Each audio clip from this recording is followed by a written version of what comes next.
Hi, Big Video Peak here. In this video I'm gonna show you an effect very useful to add action to time lapses which are in need of some extra action. It is often called the Ken Burns effect, and it consists of zooming, panning, tilting, of a mixture of all these techniques. So, if you want to spice up your time lapses, stay tuned.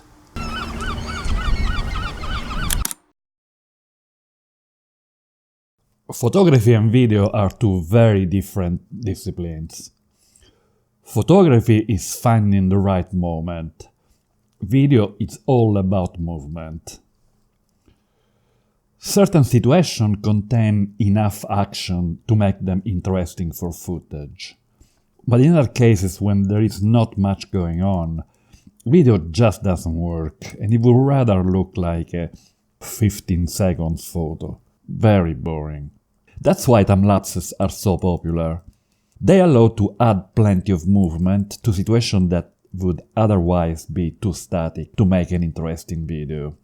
Especially for establishing shots, the one I call dynamic postcards. But sometimes, even in time lapses, there are situations where we wish there was more movement. As an example, when I took this time lapse of the famous Seven Sisters Cliff area in southern England, I was very disappointed by the complete lack of clouds in the sky, so I was ready to pack up and go to the pub. But then I decided to do it, trying to capture the movement of the waves. But there is still a definite lack of movement.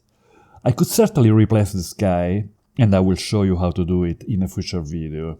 But an easier and very effective way is to add a zoom and or pan effect in post-processing, also known as Ken Burns effect.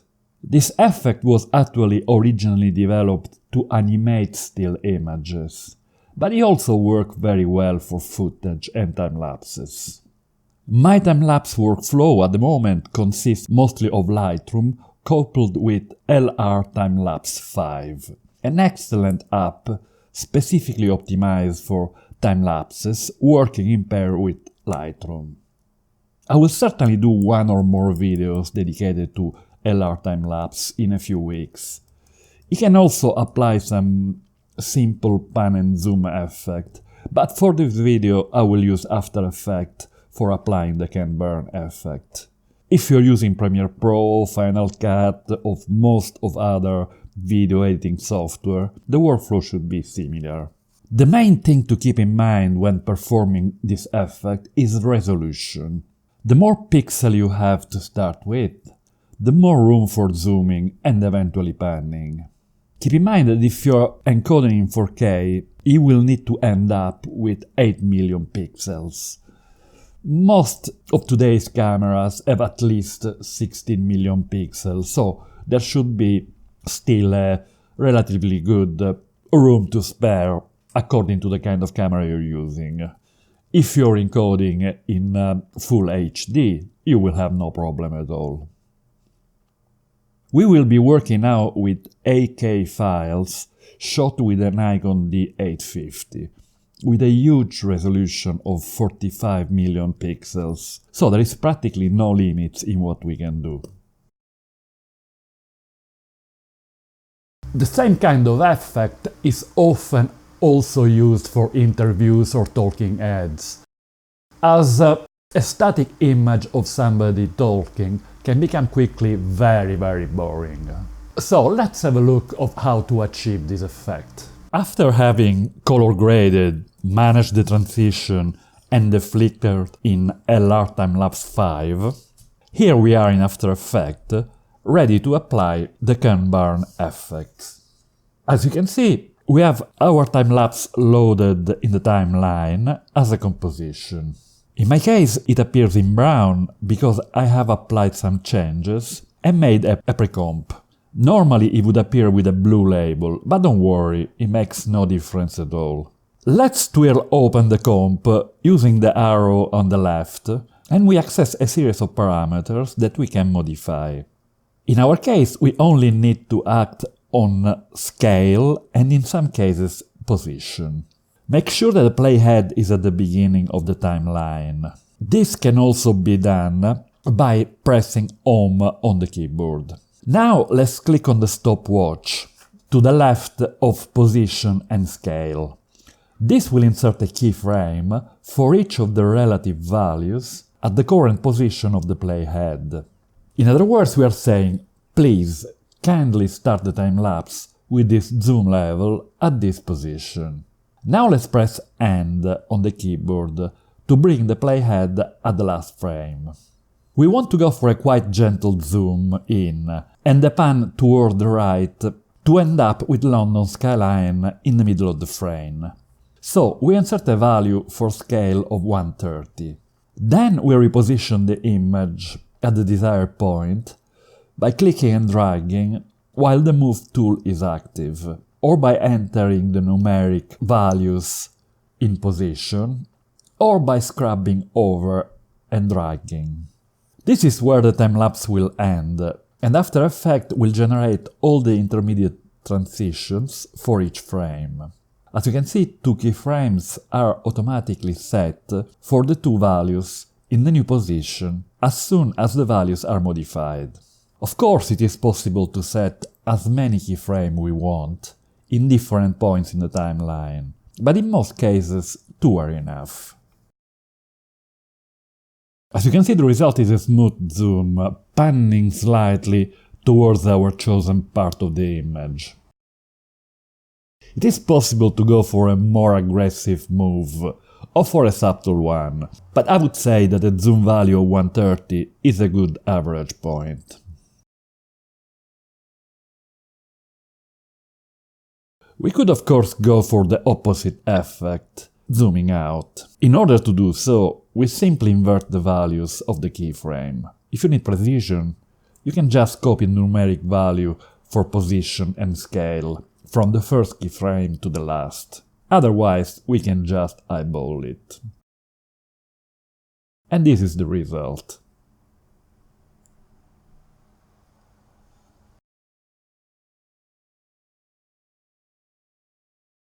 In this image, we have a very gentle panning, obtained with a zoom value of 120. I do like very subtle panning moves, but this one would also work with a slightly faster action. We don't need to start our movement at the very beginning of a clip. Let's say that in this 12-second clip, we would like to have a static period of 2 seconds at the beginning, then make the move in 8 seconds, and finally keep the position for the last 2 seconds. All we have to do is to move the existing keyframes to the desired position.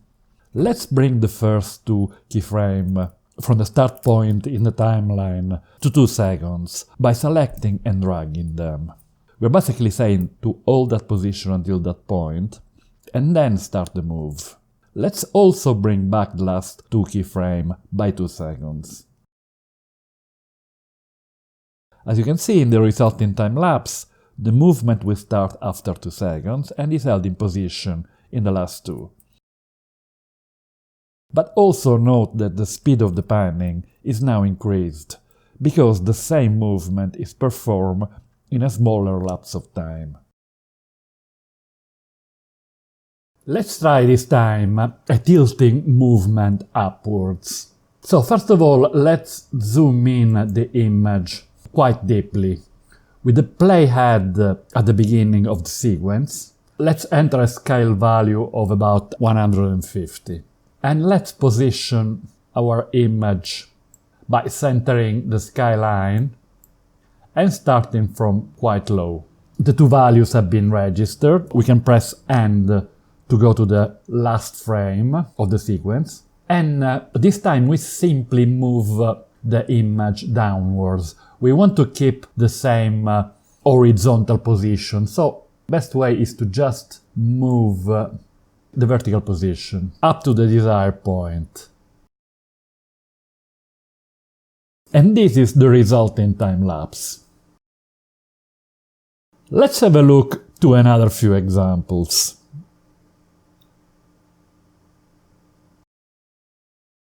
When zooming in, we have a little bit more room for more aggressive moves. In this case, we are going up to a scale of 200, which is, I would say, the limit of what we can achieve.